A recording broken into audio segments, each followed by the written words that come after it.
Hello, everyone, and welcome to Watching Twin Peaks for the first time. Yes, we have two live audience members today. Yes, They're we have a mess, but they're a lot. in honor of Dougie, we have a doggy. Yes. This dog is named Hawkeye. And the one on the floor. And we have a dog on the floor. Demon on the floor.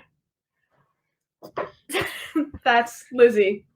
We love them very much. Yes. But they are sometimes confusing and infuriating, just like Twin Peaks. Yeah. So that's why we've invited them to listen to us talk, and thank you for being here. Thank you. We are watching Twin Peaks for the first time. We are talking about Twin Peaks: The Return, or season 3. So if you haven't watched this yet, this is your reminder. Click away. Get out of here. Spoilers. We don't watch you. Because we're analyzing. I've got my handy dandy notebook out, and we're analyzing and I just have my little brain. Yes, and we're seeing mainly what Mackenzie thinks about this, and a little bit about what I think about it. It's my second time watching this, but I watched it 5 years ago. And also, when you talk about it, you're like, "Is that gonna happen?" And me and Mom are like, "We haven't seen it." You're talking about things like, yeah, I think that's gonna happen, and we're like, is it gonna happen? Is that look? I probably already explained this, but I watched it in a very short period of time. 1 week. In a fever dream. Yes. Of watching multiple and not episodes. Analyzing it. Not analyzing, because I was just desperate to see. Mackenzie has the advantage. She just finished watching Twin Peaks season 2 like a week and a half ago. Yeah, not even that long. And Fire Walk with Me, 7 days ago or so. Yeah. Not very long ago. And I waited decades to find out what happened to Dale Cooper. Yeah. And so when I was watching Twin Peaks: The Return, I was just like, I want to know. So much pain during these episodes. Well, the episodes we're talking about, Dale Cooper has returned, but not all of them has returned. Oh yeah, right? He's just empty. As Mike the One-Armed Man says, you need to wake up. You need to wake up. And so we're talking about episodes part 5 and part 6. And so when I was watching these episodes the first time, I don't know how you feel. We'll find out. Mm-hmm. But when I was watching these episodes the first time, I thought, okay, he's back. He's a little dazed. He's going to drink a cup of hot coffee, and he's going to be better. He's going to be Dale Cooper again. Yeah, just like instantly in that kitchen. I was just expecting like an instant Dale Cooper. Yeah. And so when I was watching these episodes for the first time, I was like, when is he going to wake up? When is he? So as I was binge watching them, anything that was not related to the Black Lodge, or Mr. C, or Dale Cooper, was like, I don't care. I don't care about So when they're talking about the chocolate bunny, from the last episode, is it about the bunny? I was like, I don't have time for this. I need that. So it's, for me, it's very relaxing now watching it a second time, having forgotten most of the material. That's embarrassing, because normally when I watch something, I remember like, I know what's going to happen next. I know. Now it's like a weird deja vu. Where it's like, did that happen? Yeah, like it was like, is that kid getting hit by a car? I think something bad's going to happen. Something bad's going to happen to that kid. Oh yeah, that's right. He does get hit by the car. So anyway, well, we're getting ahead of ourselves. Yes. So I've got my handy dandy notebook. So let's find out what Mackenzie thinks. What does Mackenzie think about? We just figured out Twin Peaks. We just figured out Twin Peaks. We just figured out Twin Peaks. That's how I feel when we watched and found out that it was Bob. Yes. That Leland was Bob. I was like, oh yeah, detective. And just to check on things, now you did make some predictions last time. Yes. You said Bobby and Shelley are not together. We haven't. That's neither confirmed. That's not confirmed or denied. We're going to see the prosthetic-handed green man, the man with the green hand. That could still happen. We're going to see that again. And I just said this just says song lyrics. Oh, we're gonna. We're gonna keep analyzing the song lyrics. Yeah. What happened? Let's see. So at the beginning of number 5, there is a woman. She's kind of dressed in black. Yeah. We hadn't seen her before. She's on the phone. She seems like she's on the bad guy side. Right. Yeah. And she's basically saying, "Hey, Okay. Cool. Dale Cooper should have been killed. Yeah, I don't know if she says Dale Cooper. I think she says Dougie. She's probably thinking about Dougie. She might just say him. She's just talking about like the target. Right. And then some guys are saying like, "Yep, she's a warrior." Yeah. So we see her at the beginning of episode or part 5. Yeah. And then in part 6, she gets killed by the bald, short guy with the ice pick that gets bent. Yeah. And so what do you think's going on with that? I think that has something to do with the box. I actually don't think it has anything to do with Bob and Bad Dale. The box is in the glass box, or the box that's in Argentina? The box is in the glass box. Okay, we'll come back to the glass box. Although the box did turn into a friggin' dime. Yeah, so did it turn into a dime? Yeah. Is that what it was scrunched up into? I think it's scrunched up. So it's the dime that we see later on? Or another the dime? Symbol of a dime. Yeah. So it's scrunched up? Okay. Well, I'm making a note of that. I thought it scrunched up into just something like a little piece of metal. But I thought it was like a little dime. We'll go back and check that.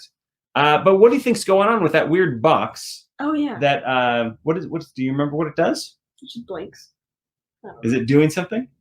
I feel like there's a lot of little technical things. Is it doing something? Is it doing something? I feel like it did something to help to help Mr. C. Yeah. Like Mr. C is dialing something, and then that little box made the prison flash on and off. Oh. And then I think after that was done, I think that's when it shrunk up. Yeah, I think you're right.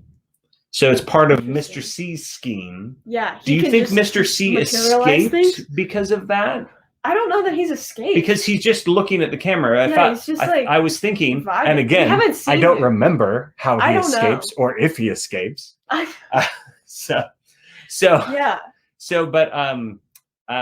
But he's looking at the camera, and I thought, it's a still image, and maybe it's going to turn out to be one of the switcheroo things. But they never showed us that in those episodes. So any theory on what he's doing? What's his plan? What's Mr. C's plan? I think Mr. in prison? C's plan is to eventually get Dale Cooper to that prison. Okay. So you think he wants Dale Cooper to go to the prison? Get him there. Gotcha. And he's gonna just kill Dale Cooper, or merge with Dale Cooper, or talk to Dale Cooper? Interesting. Be friends with Dale Cooper? Be friends? I don't think be friends, but I don't know what. Okay. I just have this feeling he wants him to be there. And we do see, so when we see Mr. C in the jail cell, he looks in the mirror, and what happens with that scene, and how do you interpret it? Isn't that in episode 4? Was that in episode 4? That was in episode 5. Yeah, okay. Because we watched that today. Remember, and I rewound to see. Okay. Yes. So we see his mouth and nose get changed to look like our good old friend Bob. Yeah. And he's like, "Oh, good, you're still with me." Yeah. So to me, what that means that Bob is with him. Yeah. But not necessarily. It's not Bob. In him. It's not Bob. It's just like he's walking. He's walking with him. And like walk with me. Yeah, he's like. And Philip, the Jesus thing where it's like. Oh, the 2 footprints? I walk in your footprints. Oh my gosh, I don't want Bob's footprints near me on the beach. He's anti-Jesus. Well, he's very devilish and demonic. It's right, and he's doing some wicked, and he's got the hair, chaotic, evil things. He's got the you think he's like an antichrist? Yeah. Oh, maybe. Is hell a convenience store? That seems about right. Or above a convenience store, I guess. It's a little bit better. Yeah, it's above it. Hell is slightly better than 7-Eleven. I like 7-Eleven. And it's like they want Bob with them. Yeah. Whatever that. So what do you think that means? If Bob's with Mr. C, what is Mr. C? Giving him power, like more power than Mr. C would have alone. So Mr. C is, I think, by your interpretation, I like this. Basically, the shadow version of Dale Cooper. Yeah. From the Black Lodge. Yes. That's gotten out. Yeah. That. It seems like he is. I'm gonna do bad things. And it seems like the Doug Puzz or whatever the powers are that be from the lodges, have basically said, yeah, you can be out for 25 years. Yeah, we give you a time limit, but then you get back in. Yeah. And so now that's what he's trying to do. Right. It's like I want to be out for as long as I want. Yeah. I don't want to go back. I don't want to go back. Yeah. Which, you know what? It's a better deal for Dale Cooper, because to go back to that body would really suck. That's true, and I get the feeling that's what was going to happen. Yeah, and that would have sucked. Yeah. So this. I'm glad that this might turn out better for plan, Dale. Actually. Let's see. I just wrote down things like the kid. We can talk about Dale's kid. Sure, Dale's kid. Yeah, so he goes to his first day at work. Pretty fun for Dale. Mm-hmm. He gets coffee. Oh wait, we got to talk about my new favorite character. Okay. Can we? Yes. So tell us about the coffee scene. So Dale is like, or Dougie is like, I want coffee. He's like, coffee. And he's like reaching for the coffee with Frank's name on it. And I don't know, we haven't heard his name, but he's like intern man. Yeah, he's the kind of he's got like he's the gopher. Stacks of coffee, and he's like going for everything. Oh no, that's Frank's. He's like, you know what, Frank doesn't never drinks his coffee. Frank never drinks it. He never finishes it. You can have that. I'll give him a green tea if he. Yeah, green tea latte. We'll see. And then we meet Frank, and he's like, "That's my coffee. I wanted that one." Like, I don't want it. And then he looks back and he's like, okay. And he takes a sip, and it is the most, like, I don't know. I'm still caught up on that scene because it's one of my favorite scenes of all time right now. Like in anything. It's a well-performed scene. It's really because good. He's so disgruntled so and like, angry. My life is miserable. This is what I get. And then he loves it so much. And then he like, instead of like holding it like a tough guy, I'm big tough guy, he's like, oh, I'm so soft. Like he just becomes like in that instance, we see Frank just like accept that he's like who he is. Yeah. And you feel better for him. And it also shows you like, oh, it's Dale Cooper and his kind of like there's good juju. There's good mojo that's coming off of Dale Cooper. Absolutely out of coincidence. Yeah. Kind of thing. Like, oh, Dale wanted this. So there's these green things that happen. Green tea, I don't think that's coincidence. Yeah. The green jacket. Yeah. And the little green shiny thing when he says he's lying. He's lying. About the insurance agent. He's lying. Yeah, so that's, you were interpreting that as what?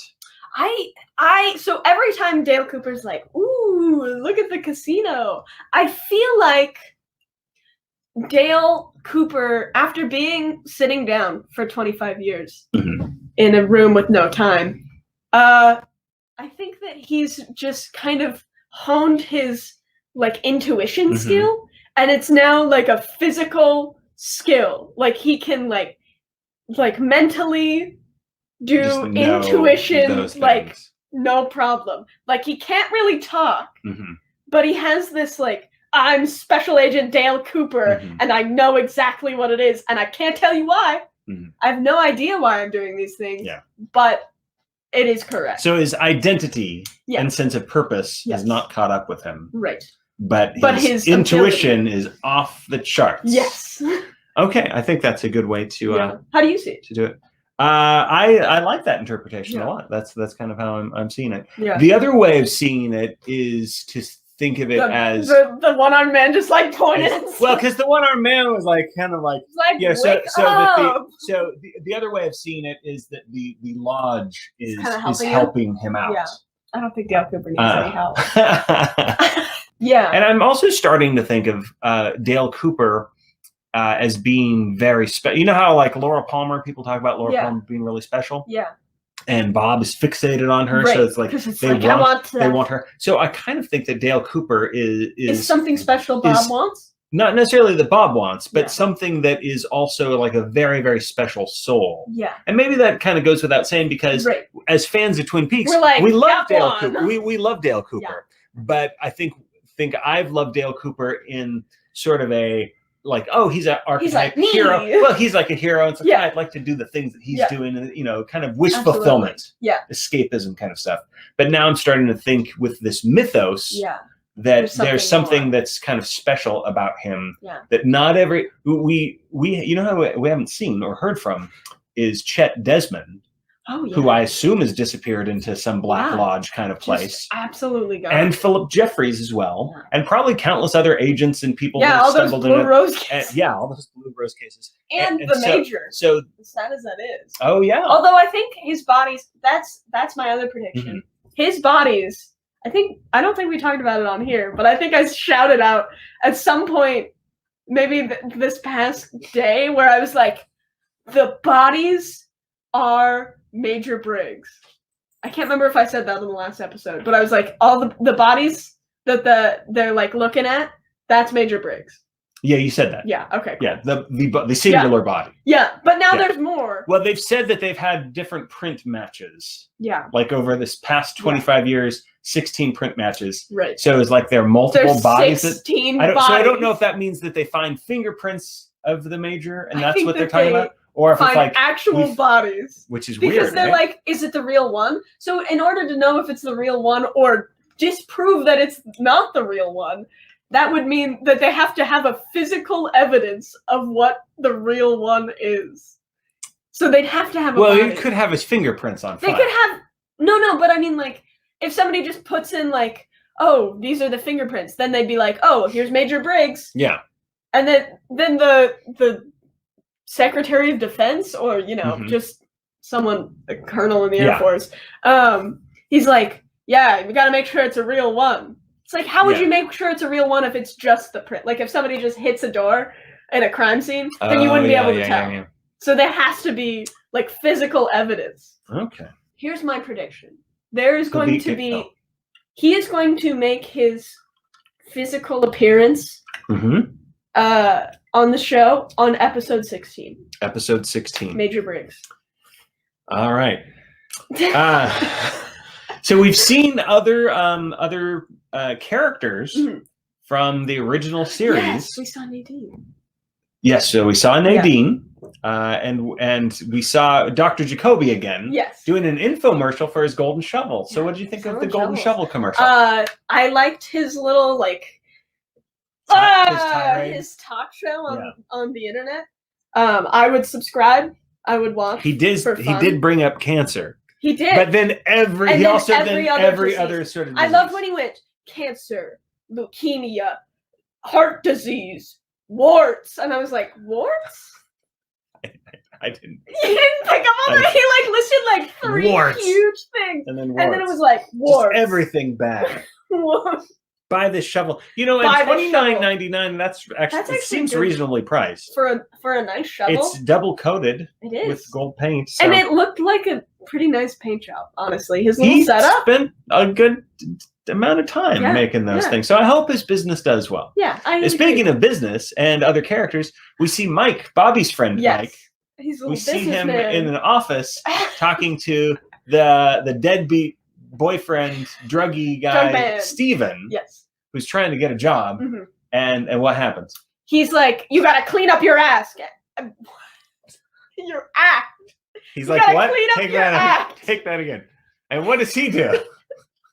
And he has just a messy desk. Yes. His desk is just like, there's not even a sign of a desk. I know. I love that Mike is chastising this kid, even though Mike used to be a jerk. Just like and this deal guy. Drugs. Yes. Yeah. But Mike's act, it doesn't seem together because there's mounds of papers. All over the place. I do like what he's like. He's like, I just wanted you to come in here so I could tell you how bad you are. Yeah, it's like you don't have a chance of getting this job. All right. Ouch. Pop off, I guess. Yeah. Really. I mean, maybe it'll. I'm thinking maybe he hoped that it would help him. But I think it's going to backfire. I don't think it's going to. But I think that maybe if Mike had someone that he said like, "Hey, you need to clean up your act," then maybe he would have. Maybe that's what he was trying to do. Maybe he's thinking, "What did I need?" Exactly. I need somebody to tell me that. Yeah. And so we have Shelley's daughter. Is partnered up with that drug boy. Yeah, that's her boyfriend. Yeah. And what do you think is going to happen with that subplot, if anything? Well, we saw him kill a child. No, that's a different guy. That's a different guy? That's a different guy. Wow. That's impressive. Who is that guy? I think it's a different guy. I thought it was that guy. Okay, because I think that because Steve is scrawny. They look similar. Yeah. But Steve has longer hair, is scrawnier, and has facial hair. Mm-hmm. So he didn't shave to do. I don't think he shaved to do that, and so I think Steve is. I guess it's a different car. Yeah. Well, that one guy's yeah. So the first time the bad guy that hits the kid with the truck and he's sitting by himself. Oh, he's the one who grabs the lady. Yeah. So he slips all that money to the dirty cop. Right. He's very threatening, and they don't show us how it's resolved. Yeah. I hope it gets resolved. There's a lot of people in that bar. Yeah. To be fair, well, not to be fair. Don't be fair. In that situation. But the music, I was going to talk about the music in that scene. There's no lyrics. It's just a boy band. Yeah. And so my whole thought during that scene was like, oh, boys will be boys. That's what this episode was. Oh. Yeah, we saw Mike. I haven't looked up to see what the name of that character is. I don't think we've heard it. He's called the Kid. And he hates being called the Kid. When we first see him at the episode when he's at the Roadhouse. Yeah. Smoking a cigarette and being defiant and being very, and I think a Norwegian comes aggressive. Up to him. And then the cop comes up, says, "I'll handle it," and then he gets. And then it's a bad cop. Yeah, so he seems like, wow, he's a really mean customer, and potentially deadly. Yes. Then when we see him again, he has it looks like tested out some kind of drug product. Yes. Is basically saying, I think saying that he's going to move that product. Yeah. But the guy with the dime that's calling him Kid seems even more intimidating than the Roadhouse guy. And the weird thing is he doesn't even like do anything that violent. I guess he like punches at him. Yeah. But it's more threatening than the like sad guy, I'm gonna grab a woman in a bar filled with people and pay off a cop. Yeah. Because that just seems sad. Like, not just sad, but like there's something wrong with you. Yeah. And the other guy was just like physically threatening. Yeah. And without becoming physical. Yeah. Without There's crossing. Something you got the impression. Like, I mean, of course, he does have a guy with a machine gun standing. That's true. That was a very odd machine gun, though. Kind of like a weird. It was like long-barreled Tommy gun. So the dime thing. Yeah. So he does the trick with the dime, and it like floats up in the air. And then it's for a while, his mouth. And then it's in his mouth. And then it's back in the air, and it lands on his hand. And then he's like, and then he flips it. Heads I win, tails you lose. Yeah. Wait, does that work? Think about that.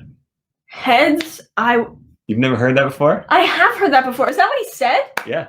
Heads I win, tails you lose. Oh, he's just gonna win. He's just gonna win. There's no way that kid can win. And that kid doesn't even freaking recognize it. Well, he's just mad because he's called like, Kid. And then he runs over a kid. And so I hate this guy. I do too. I hate him. I want something bad to happen to him. Good. Yeah. Because like Leo and Hank. I'm trying to remember. I really can't remember what happens to him. I'm trying to imagine things. I hope something terrible. But I liked the song because I felt like the song at the end of episode 6 is about that guy. Because it's like because he cleans off the front of the grill thing with the water bottle. And they were like, one of the lyrics that stuck out to me was like, I can taste your mouth. Mm-hmm. And of course, that is something that Bob says. I want to taste your mouth. Or taste in your mouth. Taste through your mouth. Through your mouth, yeah. And so it was like, it's similar. Yeah. But it just reminded me of like drinking from like a cheap water bottle. And they talked about like cleaning. And then they talked about baking in the sun. You threw me away. Mm-hmm. And baking in the sun, it's just out there. It's just full-on evidence. So you think it's a song dedicated to the water bottle, and you think the water bottle and the rag are going to be discovered as evidence? Yes, I hope so. Because that'd be time to him. Do you think that do you predict that young evil man, the kid, do you think that he will be caught and go to jail by the end of the season? Be dead by the end of the season? He's going to be dead. He's going to be dead. We haven't seen anyone really go to jail. No, not yet, I don't think. We saw Mr. C's in prison. But is he in jail? The principal was in jail, remember? For the murder. Oh, Hank was in jail. Hank's not in these seasons. I know, but he was. Oh, you're talking about the whole show. I was talking about all of them. No, there's been people in jail a lot. Leland dies in jail. Sad boy James goes in and out of jail. Like actually put in prison. Oh, in prison, not like the county jail. Just like in prison. Okay. Yeah. We haven't really it's mainly Hank and Mr. C. Oh, the kid, not the kid, but Dale Cooper's empty child. Yes. Sonny Jim. Sonny Jim talks for the first time in episode 5. And what does he say? The first thing he says is, "No thanks, I already brushed my teeth." And why is that significant? Because that's the first thing anti-Cooper says. I need to brush my teeth. But this kid already brushed his teeth. So he's one up. He's one up on Mr. C. Yeah, exactly. I already brushed my teeth. Yeah. Do you think that this child will, in some way, have a role in saving things or stopping evil? I think he's helping Cooper wake up. Okay. I actually think when that little kid died in the road, I think that he looked like Sonny Jim for a reason. Gotcha. I think that Dale Cooper is going to the three boys that we've seen that I remember, the poor kid that gets hit by the car, the poor kid that lives with the drug addicted mother across the street from where the car blows up, and then Sonny Jim. Yeah. They seem like they're close to the same age, kind of the same look. I think that I was talking about how the woman that's involved is supposed to be like bait, but I actually think that the kids are more compelling for Cooper now. Because I think as an older adult that it's more compelling to save those little boys.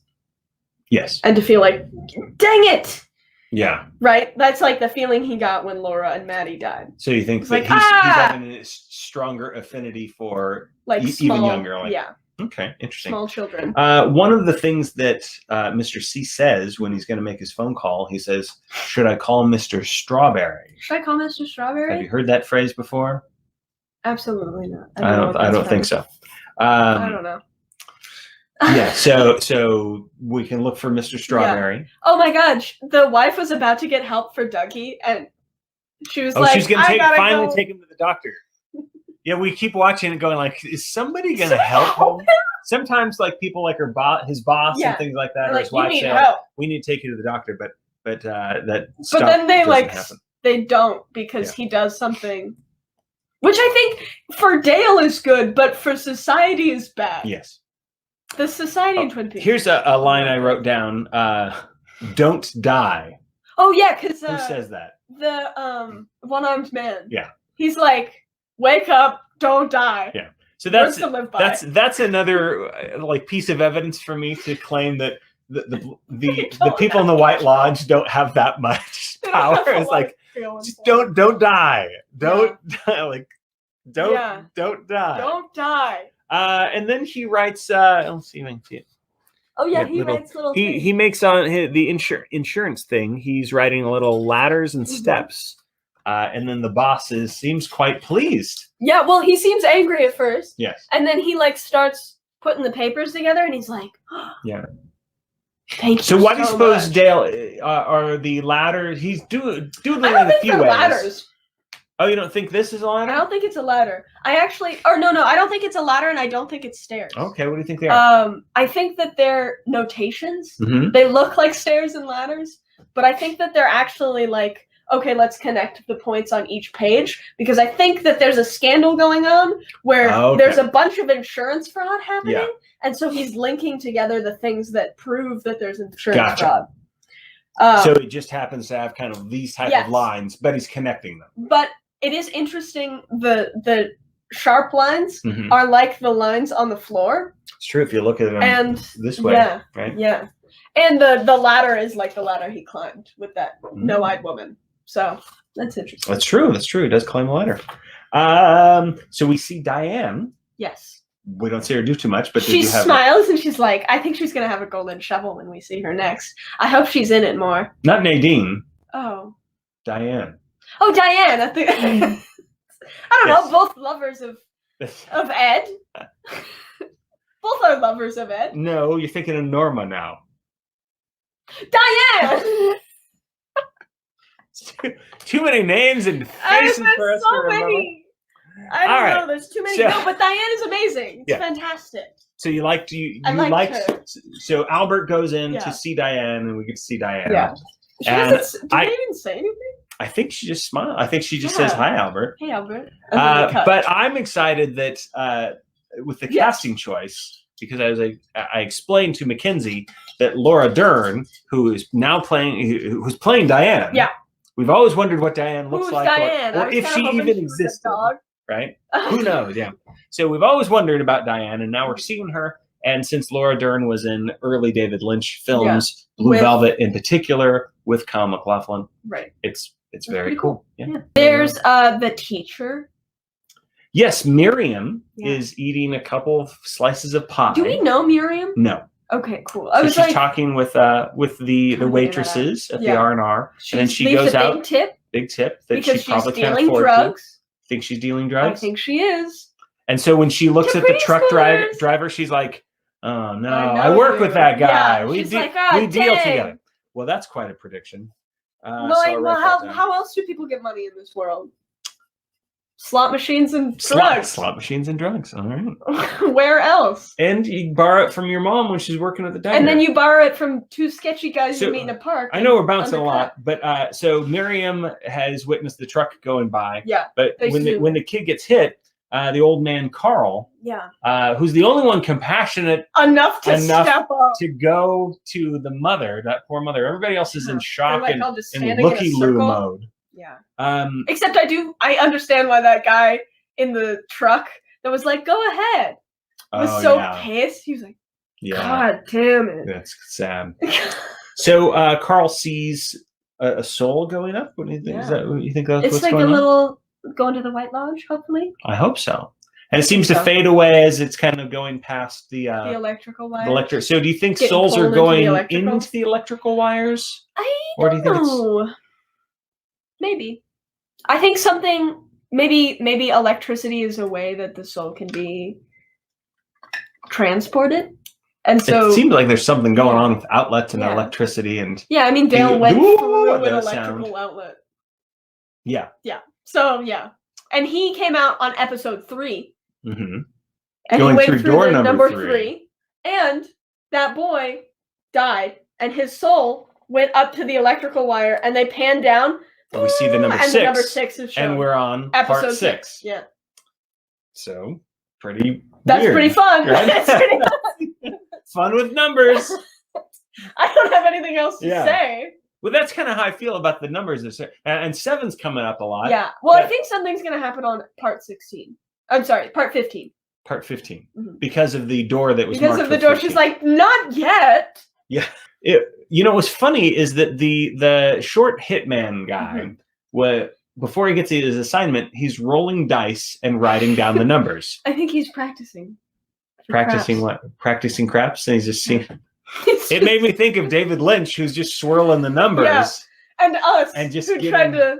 Yeah, we used dice to try to find out who killed Laura Palmer in one of our episodes. Yeah, and it was not correct. What do you think of Dougie's wife, Jamie? Okay, she's interesting. She's like, Dougie, why do you always do this to us? But I also feel like she's not great herself. Yeah. Like she handles situations way too easily to have not been in them before. How do you imagine? Because sometimes we call Dale Cooper's character, Dougie, because he's so everyone's calling him Dougie Jones, and he's very, very much in a stupor. So it doesn't feel like Dale Cooper to us yet. It feels like Dale Cooper's very slowly emerging. Yeah. So we see a little glimpse of Dougie, the actual Dougie Jones, when he's with the prostitute, right? And then a little bit when he's in the Black Lodge or the waiting room, saying like, "That's weird." That's weird. So what do you think their marriage is like? I actually feel like this probably happens. That Dougie has stupors. Yeah, because he's a manufactured person, and it's possible that Dale Cooper just thought about something and Dougie was like, "Oh yeah, me too." Like he's affected by the thoughts of Dale Cooper. Okay, so maybe depending on what Dale Cooper is doing in the lodge during the 25 years, there might have been times where Dougie Like, because they're like, oh yeah, one of your episodes. Yeah. It's like, oh, he does this. It's like, this happens sometimes. It's just way longer than usual. Yeah. So if Dale Cooper in the lodge is like thinking about something that maybe makes his brain activity go go up, and like he thinks about a problem or he thinks about Laura or something like that, or the real world. Yeah. And then Dougie goes, and he just kind of freezes up because his brain can't handle it. And then Dale stops, and Dougie's like, neat, I'm back to it. And now that Dale Cooper's brain and body are in the spot of Dougie, that it's just kind of like froze the Dougie part, and Dougie doesn't know what the heck to do. He's just like, I can't operate at this form. Like, it's like taking a little bit of time. Dale Cooper's not able to. The physical form. Yeah. That's my thought. Yeah, I'm interpreting it as that he has been in this, 25 years of limbo. Mm-hmm. And so... No clock. Yeah, just kind of like a mind wipe kind of thing, right? Like that. It's just the lobby music. That memories and personality traits have all just sort of... Sunk. Just kind of, they're all sunken, like subconscious. Sediment on a glass and so of water. he's just observing things, and he likes the way things taste. Yeah, he's like coffee. And yet at the same time, like you say, there's that intuition that knows. It's like the Dale without ego is. I was really fascinated when Dale Cooper says he's lying, because that might be the only thing that he doesn't say. It might be the only thing that he has said on his own. Yeah. Everything else has been some kind. He's repeated it and learned it, maybe. Yeah. But he's lying was something that was new. Yeah. So to clarify, who do you think set up the glass box? Who's paying for all that? That rich guy who handed the money. The guy is. Yeah. Okay, so he's the one that's in charge of we're going to set up all these cameras. We're going to do all these things. Yes. We're going to also hire hitmen and all these shady characters. Right, because we're involved with this glass box. So he's the money man that's doing that. Yeah. And is all of that money coming from him personally? Like that's he's a billionaire, and then he's under the thumb of Mr. C? Box? Is he connected to Mr. C?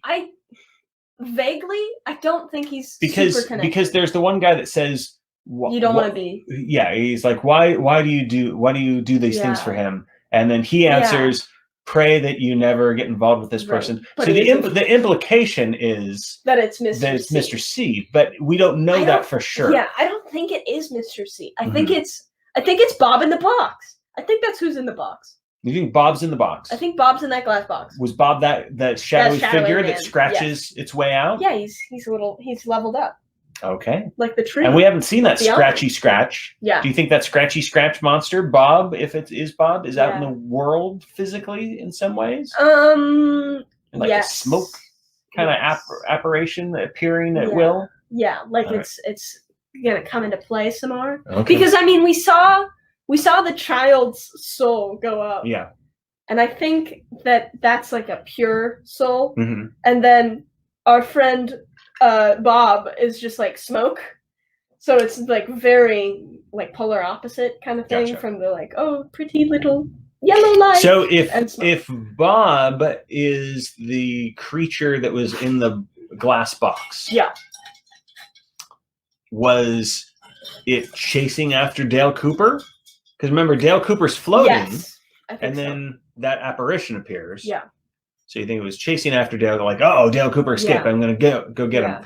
And so does that mean that would mean then that when Mr. C wants to know if Bob's still with him. Yeah. So Bob can kind of come and go. Right. Or I think Bob can come and go because I don't think he's trapped in the box. If that makes sense. Yeah. I think the box is just a place where he can kind of gain a physical form. Okay. And so when he's like, Dale Cooper's in my box? What is this? And he goes after Dale Cooper. Okay. But then he looks up and he's like, that's not clean. And he sees the two people making out. And he's like, none of that. Not allowed here. I'm going to brush my teeth. And kills him. And then goes back. Okay, And so then he's like, you think Dale Cooper. It's probably gone back into the box and then Yes. back into. And then he kind of like walks with people, Gotcha. and it would make sense because he's like, "Fire, walk with me." Do you know what walks with fire? Smoke. Whoa, smoke walks with fire. Yeah, don't smoke. And don't smoke, people. Yeah, it brings Bob closer. We get a little smoking commercial in a way because the old man played by Harry Dean Stanton is like, I smoked for 75 years. They're like, don't tell people that. Tell people that. Don't smoke, people. But like, it is true though. Sometimes people just people. I think it's genetic. For some people, it's like it doesn't seem to affect them, but or it affects them, but like not that much. Yeah. Like, of course, you know how old Harry Dean Stanton is there when he's smoking those cigarettes. He's 32 years old. Don't smoke, kids. Don't smoke. Well, we're gonna end that there, but that was Mackenzie and I are gonna go downstairs and we're gonna watch more Twin Peaks because why the heck and make not? Sure your thumbs all the way up so you're not give a real good thumbs up. Yeah, this one. All right. All right. Goodbye, everybody. Bye.